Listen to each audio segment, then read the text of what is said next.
ang gulo.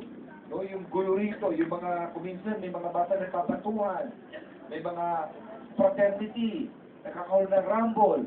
Tulungan nyo ko at least sa lugar nyo, lahat kayo rito, magkakapatid, magkakaibigan.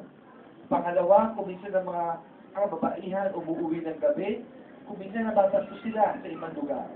So let's make sure sa lugar mismo ninyo, kayo ang maging vanguard, kayo ang tumulong sa katahimikan sa lugar ninyo. Pangatlo, baka po pwede lang na makahingi at makalambing sa inyo. Pagdating sa droga. Kung gusto ninyo, minsan, kukuha ko ng bus, sa malaking bus. Dadali ko kayo dito sa may Muntinlupa. Meron tayong rehabilitation. Gusto kong makita ninyo yung mga batang ganito kaliliit, yung mga nag-rugby sa crossing, yung mga tumitira ng sumisikot. Gusto makita ninyo na sira na ang baga, kuba na, hindi na lumalaki. At sabihin ng doktor, Mayor, wala na pag-asa. Sira na ang baga ng mga batang ito. At yung mga batang medyo may edad, mga high school, gusto kong makita nyo nakaposas. Yung mga nasa mental, sira na ulo. Maski kanong kamahal na gamot ang igugol ko, wala na mangyayari, sira na. Kaya mga abakana, tulungan nyo ko. Kung gusto nyo mag-basketball, kung gusto nyo mag-party, gusto nyo mag-outing, ang sarap, di ba? Ang sarap. Bakit tayo kukuha ng matigas pupukpok sa ulo, kukuha ng droga? Hindi natin kailangan yun. Pwede tayo mag-enjoy na walang ganon. Ako, 50 anyos na ako. Pero kanina pa ako, alas 4 na umaga. Alas 4 nag-jogging ako rito.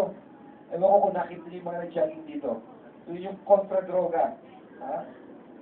3 kilometers siguro, tinapos ko mga 17 minutes. No? 50 na ako, bakit? Hindi ako nag-droga. Hindi ako inaalaga ako sarili ko. Yung mga kaibigan ko nag-droga, iba patay na, karamihan patay na. Iba nakakulong. At yung iba, may sakit sa baga. May sakit na sila. Gusto ba natin mangyari yun? Hindi. Dahil dito, maganda ang lugar nyo, ang kaganda pa ito. Pero higit sa lahat, ang tunay na batayan, dapat gumanda ang kinabukasan ng kabataan ng Weatherby. At yan ang gawin natin advokasya sa Abacana. Ha? Gumawa tayo ng mga programang iikot tayo sa Metro Manila para makita nyo ang kalagayan. At doon natin i-plan ang inyong kinabukasan. Ang pag-aaral, ang elementary, ang high school, huwag kayong mag-alala, libre yan. Ang koleyo, pag-usapan natin. Meron tayong manpower, one of the best, if not the best manpower dito sa buong Metro Manila, nasa Mandaluyong. Andiyan lang yan sa Weatherby. At huwag kayong mahiya. Maski maliit na Mandaluyong, pinagmamalaki natin ito. Kailan lamang out of 160 entries, 160, 15 lamang ang pinili ng Galing Pook Award. 15. Finally. Luzon, Visayas, Mindanao.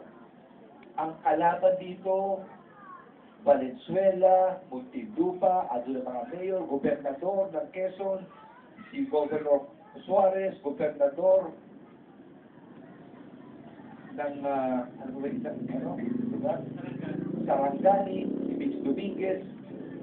Pero yung 15 na yun, sabi ng MC, 2, isang lugar. Ngayon lang nangyari sa Kalingpong. At yun ang lungsod na Mandaluyong. 2 entry.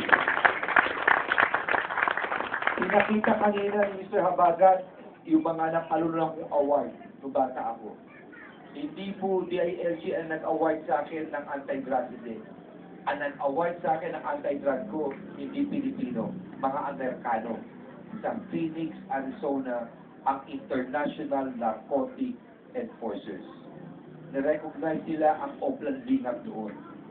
At yung sinasabi niyang ulap, ang ulap ay samahan ng gobernador, vice governor, provincial board member, vice mayor, city mayor, municipal mayor, barangay captain, SK ng buong Pilipinas. Wala pa na nananalong mayor, parati governor. Pero may isang tumalo sa governor, yung governor ng Mindanao. at yung tumalong mayor sa kasaysayan ng ulat, iisang mayor lang ang nanalo ron. Yun ang best friend ng bayan. Yan ang USSD. Kaya sinasabi ko sa inyo, walang imposible. Walang imposible. Ngayon gusto ko lang kayong pakitahan, bibilisan ko lang ito. Ito yung sinabi ko sa inyo, pinakita ko sa Galing Po Award. Nung pinakita ko ito, talagang sinabi ng mga hurado, dapat ito ginawa ko sa buong Pilipinas. Ang Project Teach, ito ang programa na kung saan ang mga may kapansanan, kayo swerte kayo mga bata, bakit? Nakakalakad kayo, nakakita kayo, nakakapagsalita kayo, malakas kayo. Pero may mga batang pinapanganak na bulag. May batang pinapanganak na hindi makasalita. May mga batang pinapanganak na halos balubalo ang paa, hindi makalakad. Bambang, alika ba? Si Bambam ay isang deaf-mute. Ibig sabihin ng deaf-mute, siya ay bingi at siya ay bibi. Pero siya ay nakakapag-intindi. In fact, siya ay nakatapos ng pag-aaral. At hindi lamang siya nakapagtapos, siya ay magaling sa computer. At ikakasal na si Bambam. Okay na nyo, lababol pa. Gusto pa mag-mayor yan. Bambam, ha? Okay, ang palakpak sa kanila. Gano'n, ha? Si Bambam. So, yun ang ina-address natin. Yung mga bata, isipin nyo, ha? Next, please. Ang sinasabi na sa buong mundo, 15% ng tao ang may kapansanan. Sa Mandaluyong, 15% ay 50,000 ang may kapansanan. Ang ating populasyon ay 300,000. Next, please. Ito ang autismo. Ang autismo, yung mga bata nakatingin lamang sa pader, pero nakatingin lang siya, buong araw nakatingin lang siya. Mag-isa, wala siyang focus. Sa Amerika, bawat 88 isa may autismo. Sa Korea, bawat 38 isa ang autismo. Next please. So, kung may kapansanan ka, sino mga doktor? Ang gagamot lamang sa buong Pilipinas, yung tinatawag ng developmental pediatrician, tignan nyo, 48 lamang. 48 sa milyon batang may sakit. Yung OT at yung speech pathologist, yung natutulong magsalita, 259 buong Pilipinas siya. Pero sa proyekto natin Project Teach na nandyan sa Hardin ng Pag-asa, sa 48 na ito, 3 doktor nasa Mandaluyong na.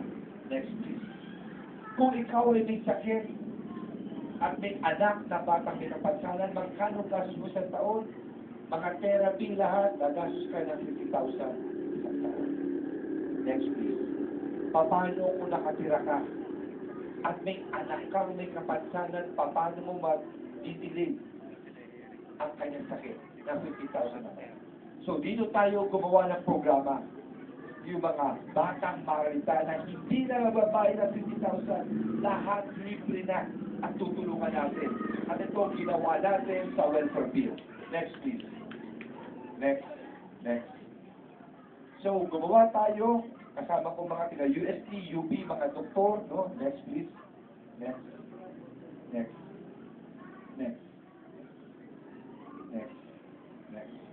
Ang unang step, bawat barangay, bawat healthcare center, bawat daycare worker, bawat teacher, civic, ibabahay-bahay kung kailangan, hahanapin ang mga bata may kapansanan para matugunan ng tulong. Next please. Barangay, DSWD, iisa-isahin, titigan ng mga batang ito, titigan kung tiga Mandaluyong, kung talagang kailangan ng tulong. Next please.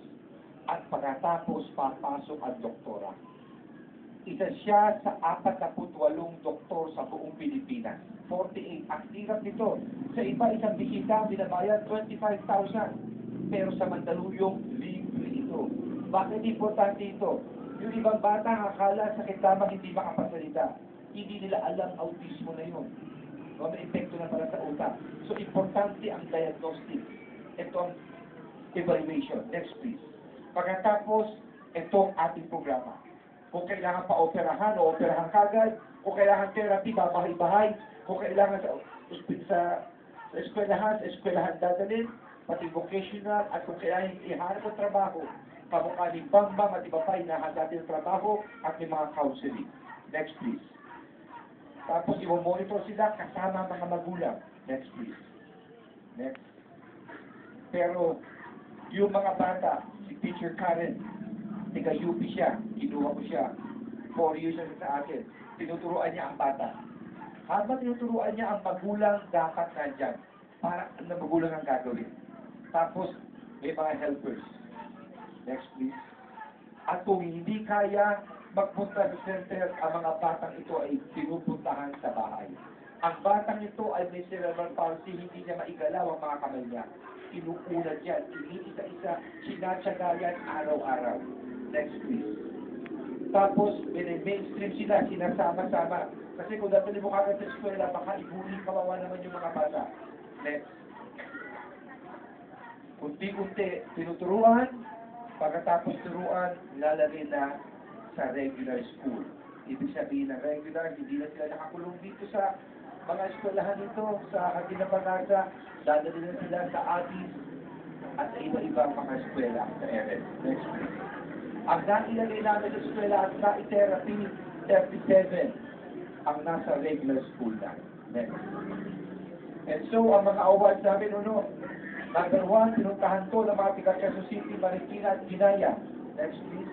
Ginaya, taga-Carmona at Cavite. Next. Ipolo. Next. Next. Next. Yung award ito. Na-awardan na ito ng Apolinario Mabini Award ng Malacanang. Na-awardan na ito ng Department of Health at sa tatlo sa pinakamagaling na proyekto sa buong Pilipinas. Na-awardan na ito ng World Bank Panibagong Paraan. Ito yung pambato natin ng Senatoryo at ang sabi na abogado, Mayor, bakit sa Mandaluyong lang? Dapat yan sa buong Pilipinas para magkaroon ng tulong sa mga maralita sa buong Pilipinas. Mga kabataan ng Abacana, magtulungan tayo. Tandaan nyo ito. Walang imposible kung magtutulungan. Ipangako nyo lang sa akin na walang droga, walang gulo, nakapokus kayo sa magandang kinabukasan, mag-aaral kayo, at ang pangarap natin lahat. Mabuhay kayo, mabuhay ang lungsod ng Kalinga. Pasensya na ho kayo, habol lang ako sa ibang reaction ko, ha? Maraming salamat po, Mayor Bernard Abalon.